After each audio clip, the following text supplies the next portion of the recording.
Part 2. You will hear an extract from a radio programme for people who live abroad. Listen and answer questions 11 to 17.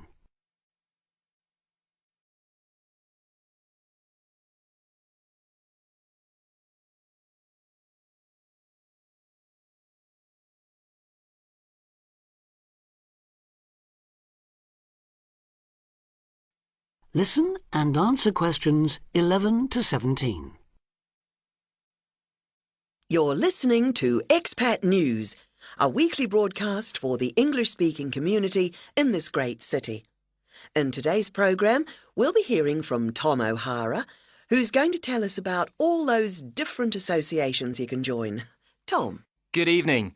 Yes, in a city with so many of its residents born outside the country, it's hardly surprising there's such a huge range of expatriate clubs and societies. And many of these, of course, are aimed at English speakers. So, first and perhaps most obviously, we have the sports clubs, which in some cases field teams in things like rugby and tennis that compete against clubs in other parts of the country or even abroad. You don't have to play at this level to have fun, though. They can be just a great way to do some exercise and, of course, to get to know other people, especially if you're new in town. The same can be said of the many hobby and interest clubs that have sprung up here.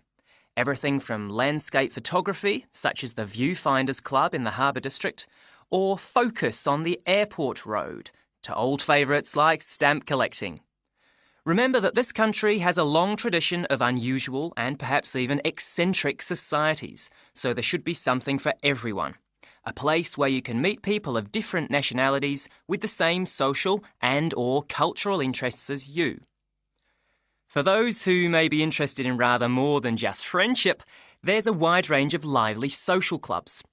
Several singles associations organise dancing of various kinds, while for people in a real hurry, there's speed dating, in which everyone talks to everyone else for just 5 minutes. Then, at the end, they decide which of them they would like to meet again by ticking their names on a list. In complete contrast to these are the many religious associations, reflecting the diversity of faith groups present in this multicultural city. Many of them, of course, have their own places of worship. Perhaps also of interest to those who've come here from other parts of the world are the international and cultural societies. These often provide a meeting place for people from a specific country, China, for instance, and particular ethnic groups, such as Afro-Caribbeans. As in other major cities, we have here local branches of many charities with names familiar around the world. Meetings of human rights organisations like Amnesty International are held regularly in English, as are those of environmental groups such as Greenpeace. All funds raised, by the way, go to the same kinds of good cause as they do in other countries you may have lived in.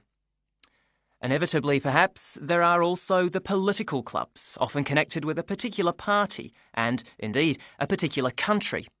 So we have, for example, a local association of Republicans linked to and campaigning for that party in the US, and Liberal Democrats here doing the same for their party in Britain.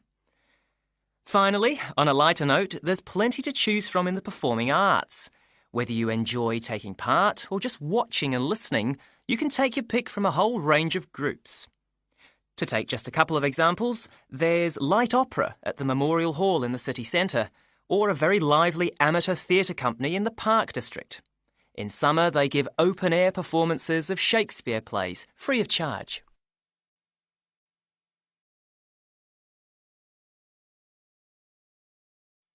Now answer questions 18 to 20.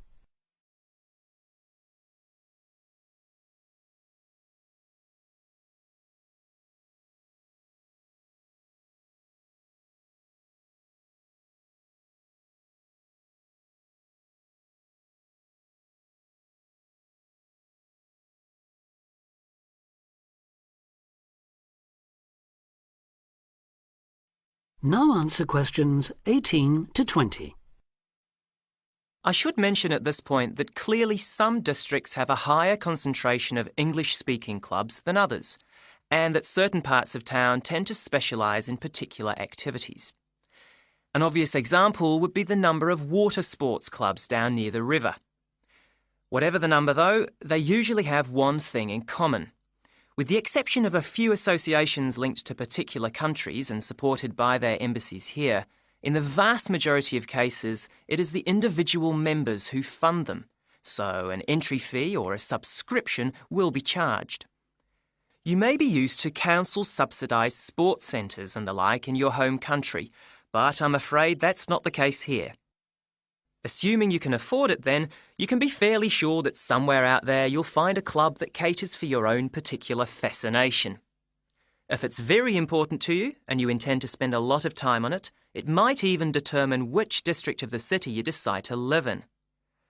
In the unlikely event that you really can't find such a club, the solution is to try to persuade friends and anyone else you meet of the need for one.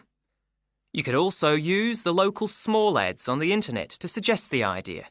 You'll be amazed at just how many people share even the strangest interest. Then you can start your own.